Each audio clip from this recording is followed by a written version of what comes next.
Hello दोस्तों, ये रिश्ता क्या कहलाता है की शुरुआत होती है अभीरा से, जो बार बार आर्यन और तान्या की बातें जो है वो याद कर रही होती है कि कैसे अगर उसने एक मामूली लड़की से शादी किया होता तो क्या तब भी उन्हें कोई प्रॉब्लम नहीं होता। वो बातें करते हुए जा रही होती है कि तभी उसकी नज़र पड़ती है अरमान की कार पे, जो यहाँ पर पार्क होती है। वो कहती है कि अरमान की पार्किंग इतनी रात देर रात यहाँ पे कार आखिर क्या ही कर रही है। तो वो देखने चली जाती है। उसे देखने के बाद पता चलता है कि अरमान जो है वो वहाँ पर उसकी सारी यादों को मिटाने आया है। जहाँ पर वो एक आग जल रही होती है, वहाँ पर उसे फ्लैशबैक भी याद आते हैं कि कैसे उसके हर झगड़े, हर ऊंच नीच में यही जगह थी जो उसके साथ थी। उसे हमेशा यही जगह से बहुत ज़्यादा प्यार हुआ है। और वो ये देख के शॉक हो जाती है क्योंकि उस आग में जल रही होती है अरमान की और उसकी यादें। अरमान ने अपनी जो फोटो कॉपीज़ है, जो भी अभी तक 8 साल पहले तक संभाल के रखा था, वो सारी वो उसमें झोंक देता है और कहता है प्यार गद्दार निकला और प्यार का दर्द जो है वो वफादार निकला, आज तक साथ है। उस दर्द में जलना मिला मुकद्दर है और प्यार के लिए निशानी को जलाने के लिए मेरी मर्जी है।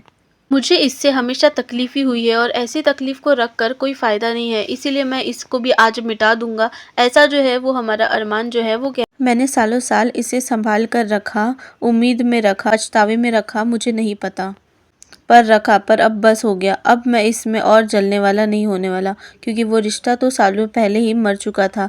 आज उस रिश्ते की निशानी को भी दाह संस्कार मैंने जो है वो कर दिया है।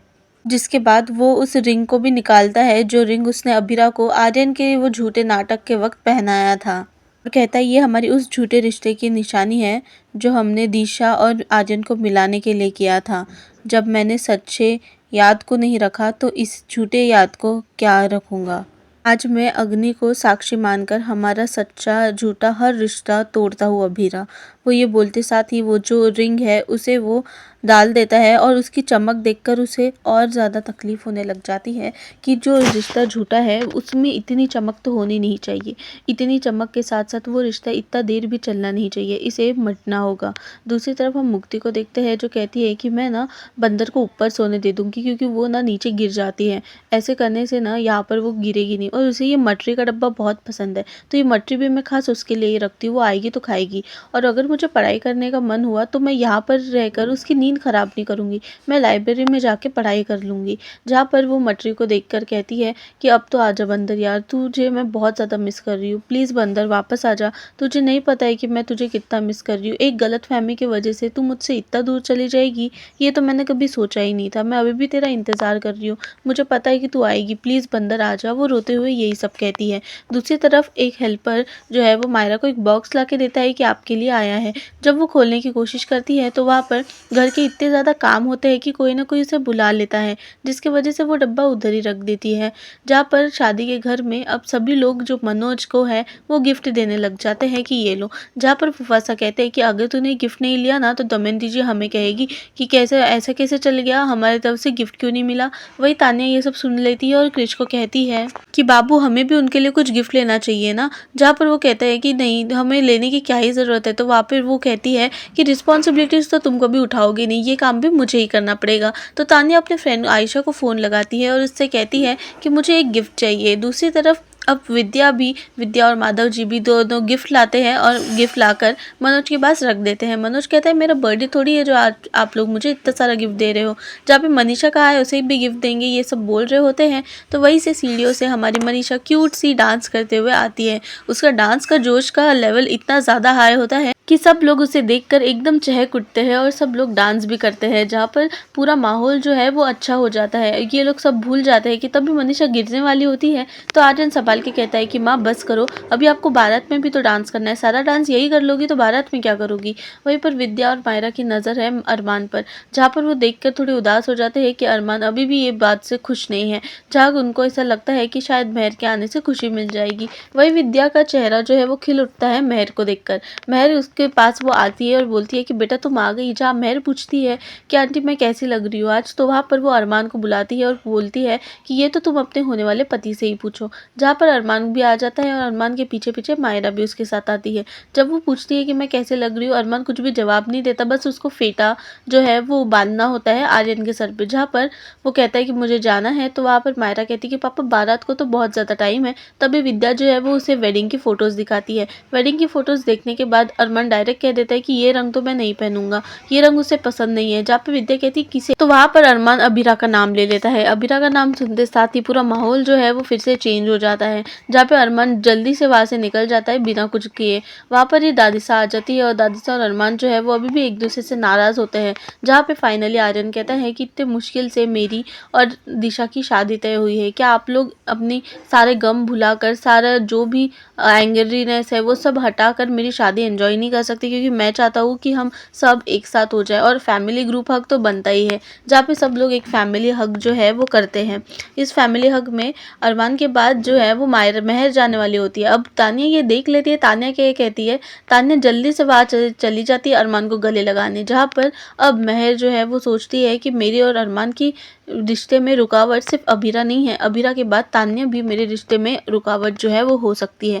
इसी भी रास्ते से हटाने का प्लान जो है वो करना पड़ेगा।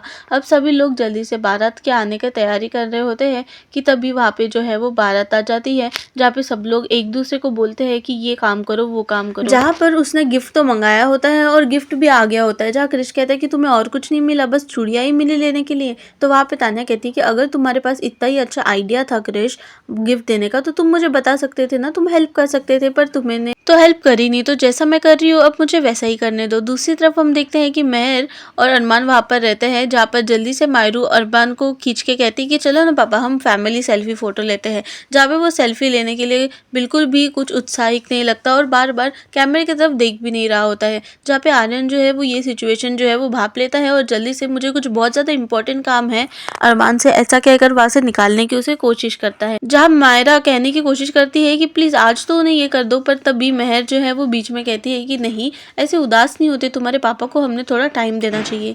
ये सब जो कुछ भी हो रहा है ना वो बहुत ज़्यादा जल्दी में हो रहा है। मैं तुम्हें प्रॉमिस करती हूँ कि तुम्हारे पापा जो है ना वो एक दिन मुझसे प्यार ज़रूर करने लग जाएंगे, बस हमें उन्हें थोड़ा समय देना चाहिए। जहाँ दूसरी तरफ आर्यन को पूछता है कि क्या काम है अरमान, तो वहाँ पे आर्यन कहता है कि मुझे कुछ काम नहीं था, मैंने देखा कि आप फोटो लेने में बिल्कुल भी इंटरेस्टेड नहीं हो, आखिर आप उससे शादी क्यों कर रहे हो जब आप अबीरा भाभी से प्यार करते हो। जहाँ पे वो ये बोल के निकल जाता है कि अबीरा का नाम तो बिल्कुल भी मेरे घर में लेना ही मत।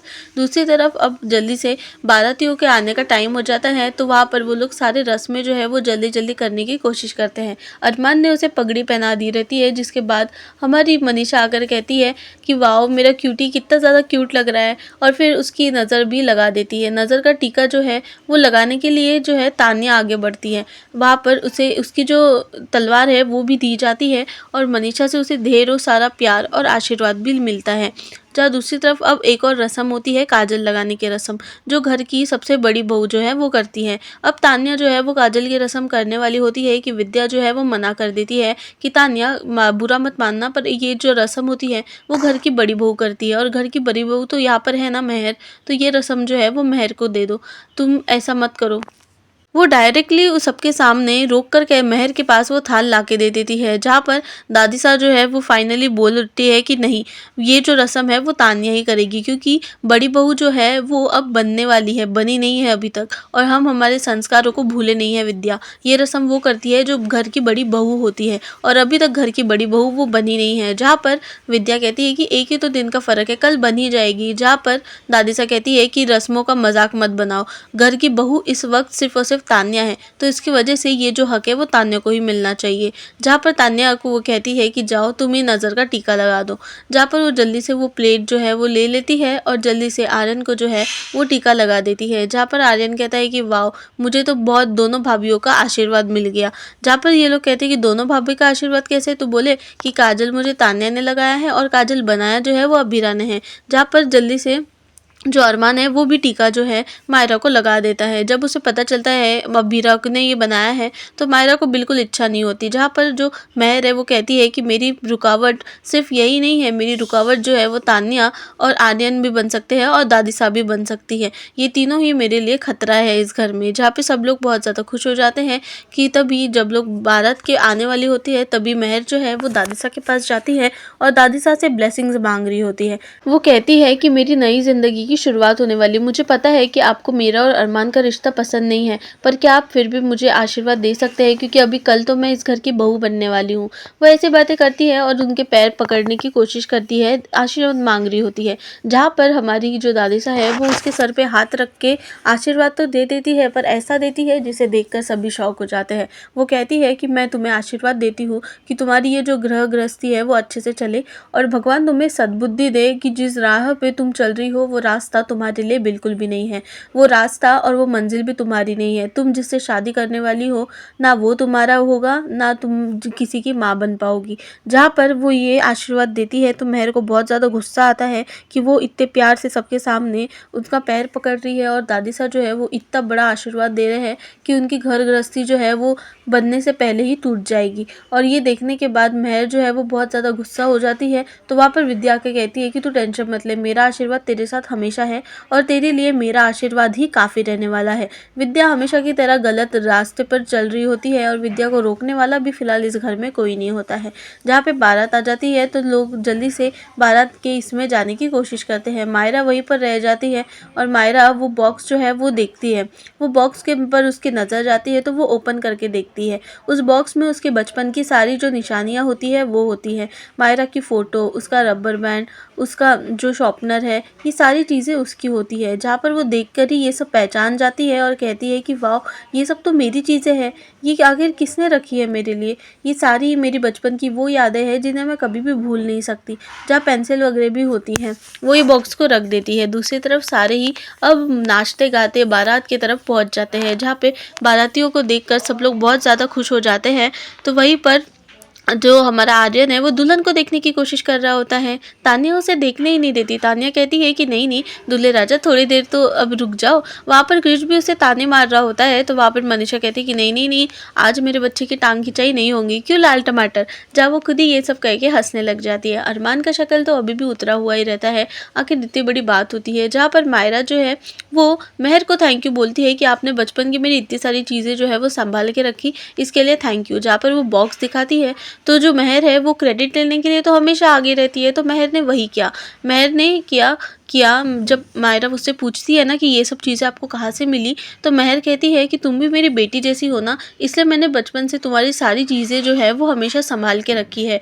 वहाँ पर वो ये झूठ बोल देती है। अब इस झूठ का भी कब खुलासा होगा वो तो हमें पता नहीं। तो देखते हैं आर्यन की कैसी एंट्री होती है। आर्यन के नाक खिंचाई की रस्म में वो पीछे हो जाता है, पर नकुल अंकल जल्दी से बोलते हैं अरे दिशा आ गई, जिसकी वजह से नाक खिंचाई हो जाती है। मनोज कहता है कि अब से नकुल और आप लोगों का हो गया है हमारा आर्यन, अब ये हमारा आर्यन नहीं रहा। जहाँ पर अब जल्दी से तोरण जो है उस पे हाथ लगाकर जल्दी से अंदर आ जाओ, ऐसी रस्म होती है। तो करते साथ ही आर्यन जो है वो जल्दी से अंदर आ जाता है, पर अंदर आने के पहले ही उसे जो दमयंती जी है वो रोक लेती है। जहाँ पर दूसरी तरफ मायरा और जो ये है वो गले लग जाते हैं।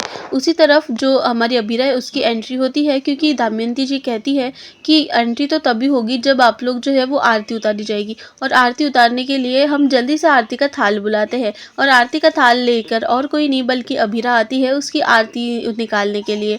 अब ये सब देखकर जो है ना वो घर वाले जो है वो बहुत ज़्यादा शौक हो जाते हैं ऐसे उसे देखकर, क्योंकि किसी ने भी सोचा नहीं होगा सपने में कि अबीरा वो इंसान होगी जो ये सब करेगी। दूसरी तरफ जो है हम प्रोमो में देखते हैं कि मेहर कहती है कि शादी के अंदर चलो, क्योंकि जहाँ पर अरमान जो है वो मना कर देता है, पर मेहर कहती है कि होने वाली बीवी की बात तो सभी मानते हैं ना। जहाँ अरमान गुस्से में इतना लाल बबूला हो रहा होता है कि उसके हाथ में जो कप होता है ना वो वही नीचे जो है वो फेंक देता है, क्योंकि मेहर की बातें उसे बिल्कुल भी सुननी नहीं होती है।